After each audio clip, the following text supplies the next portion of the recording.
You're restoring me piece by piece. What's up, my restored beauties? Welcome back to my channel.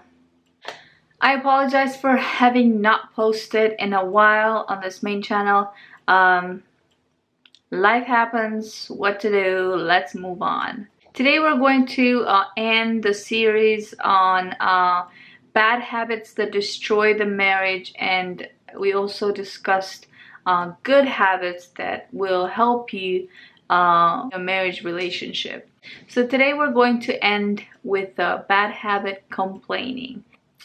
I know none of you are guilty about it, just me, but I'm pretty sure we all do it, or we have all done it. Complaining is one of the most dangerous habits in a marriage relationship, or basically in any marriage or any relationship, whether you're just dating, friends, or just going out, I think complaining in general in our life is poisonous. When you complain, you're basically stuck, you're just like, you feel stuck, you're not moving.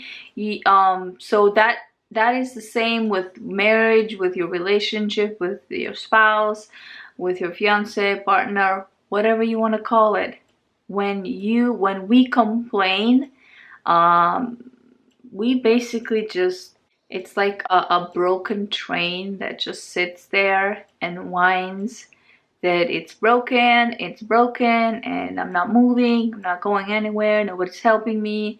So that's how it feels when you complain. How do I know this? I've done it many times. I catch myself still complaining, but since I have learned the danger of complaining and the benefit of not complaining, of keeping my mouth shut, I have gotten better and better, and thank God for revealing it to me, how dangerous this habit is, because it can become a habit when you practice it, when you do it over and over every single day. It becomes a habit, and then habits are hard to break, but it's possible. They can break when you substitute them with good habits. So that's what we're gonna talk today. We're gonna focus on how to get rid of the habit of complaint. I'm also going to insert some little skits from just basic life moments from my personal life that I catch myself complaining, and I'm pretty sure you can relate to. If you do, leave it in the comments below. Let me know what you think. An average person complains around 30 times a day. Yes, that's really bad. That's sad.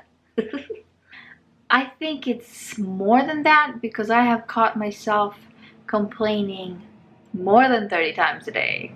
And when you hear someone complaining all the time, it's like sitting next to someone who's throwing up and you're there smelling the vomit. Yes, that gross and graphic.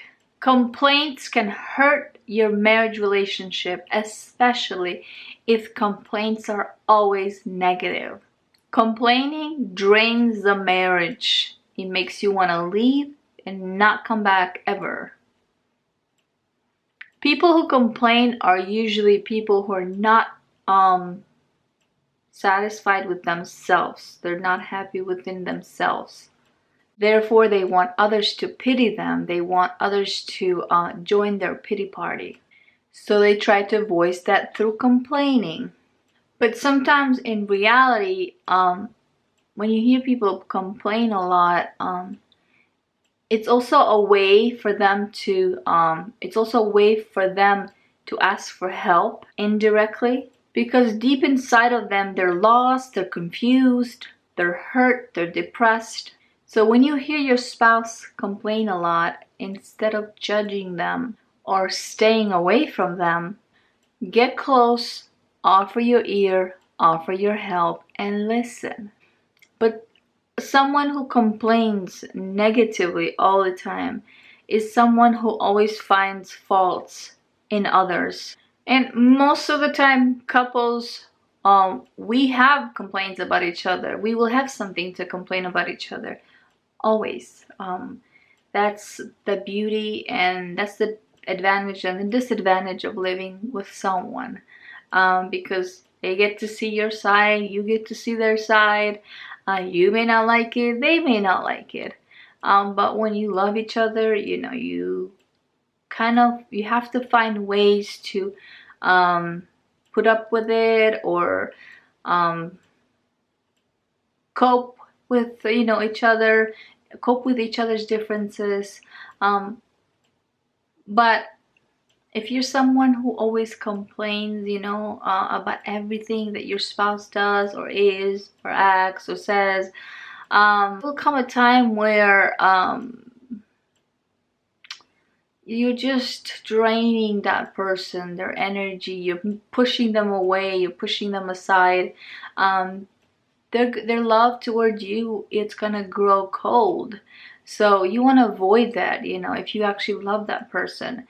And I think that's why a lot of relationships and marriages break, because well, one of the reasons, because there's many reasons obviously, but I think complaining is big time, because nobody really wants to stay married to someone who's always whining and complaining all the time about everything. Because no matter how hard you think you have it, and no matter how right you think you are to complain, there's always something. There's always greater or more things to be thankful for and grateful for than to complain.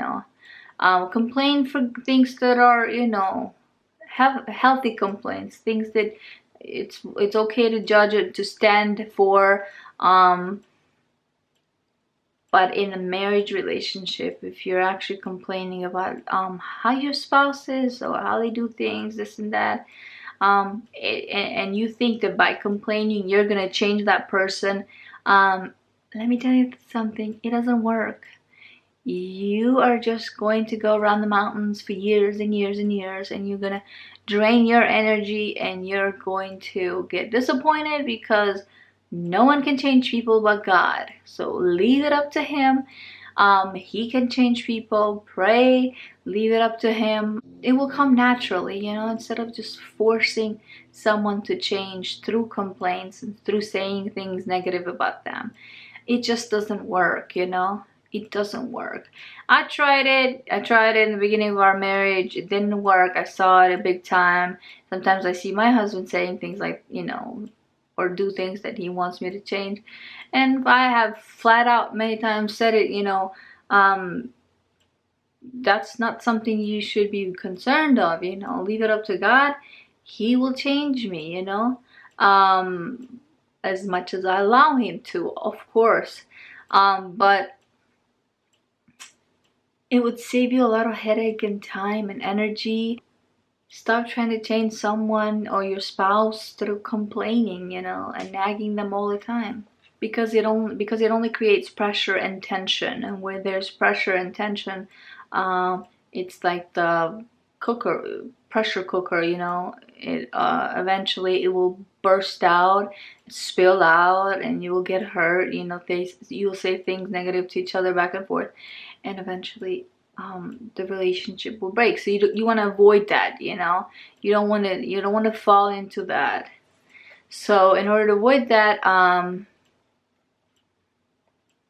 it's good to just stay quiet, leave it up to God, and don't complain. Point out things that you're grateful and thankful for, and this goes out for every relationship, not just marriage.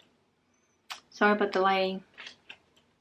Here is an example of couples evening moments complaining. You get home from work, you eat dinner, then you sit on the couch and watch TV. Why can't we talk? Why can't we walk? Why can't we do something together in the evening? So instead of expressing yourself like this, try to understand this. Your spouse might have worked all day hard. And I mean and this goes for women and men, okay? I'm not talking about just men. I'm talking about women too, whether you work at home, from home, or outside the house. And all they want to do is get home, eat, shower, relax, chill, watch TV, sit on the couch, or even be left alone. And it's nothing wrong with that. It's called unwinding. I didn't understand this in the beginning. I always complained. I always told my husband, man, you're gone all the time, you know, all day long. First thing you do, you eat and you're quiet, you just straight go to TV on the couch. Sometimes you just sleep there. So we always complained. I mean, I always complained about it for years, and I always whined and bothered him. And he always said, you know, I just want to unwind, you know. I don't want to be thinking or talking about big things or something. I just want to relax, unwind. I can't go straight to bed. Because I always told him, you know, why are you watching TV? Go straight to bed. You know, and he's like, no, I need time to unwind. So everybody is different. Everybody operates different. Everybody unwinds different. So you have to know each other. So how do we stop complaining? Here's some tips, short. I hope that you guys can relate. I'm pretty sure you can. So number 1, complain without criticize. Use humor to break the tension. Catch yourself and check yourself before you complain. Analyze what triggers your complaints, you know. Be specific, what's annoying you. Remind yourself that there's more in life to be grateful for than to complain. So this is it. I hope that you guys enjoyed this series on bad and good habits. Bad habits that destroy the marriage and good habits that build the marriage. I hope that you find them helpful and relate to them. If you do, leave me a comment below. What do you think? Which one was your favorite or least favorite? I will be starting a new series. Don't know yet what it is, but I will sure let you guys know. Meanwhile, I am going to post videos from my vlogging channel every single day, simply because I'm going to be working and I don't have time to keep up with both channels. So I think that my vlogging channel, I'm going to shut it down, but in a while, not now. So it's kind of sad, but at the same time, I just don't have time to keep up with all 3 of my channels, because I have this channel, my vlogging channel, and then my daughter's channel. So it's just hard to keep up with everything, you know. So I'm gonna have to shut that down. I feel sad, but what to do? Life moves on.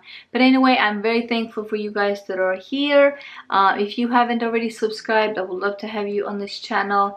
And also hit the bell button. This way you're notified for every video that I upload. And yeah, be a part of the Restored Beauties channel. Be a part of the Restored Beauty family.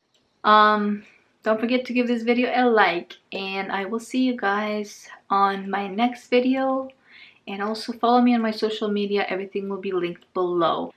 Alright, be blessed. Bye. You're restored.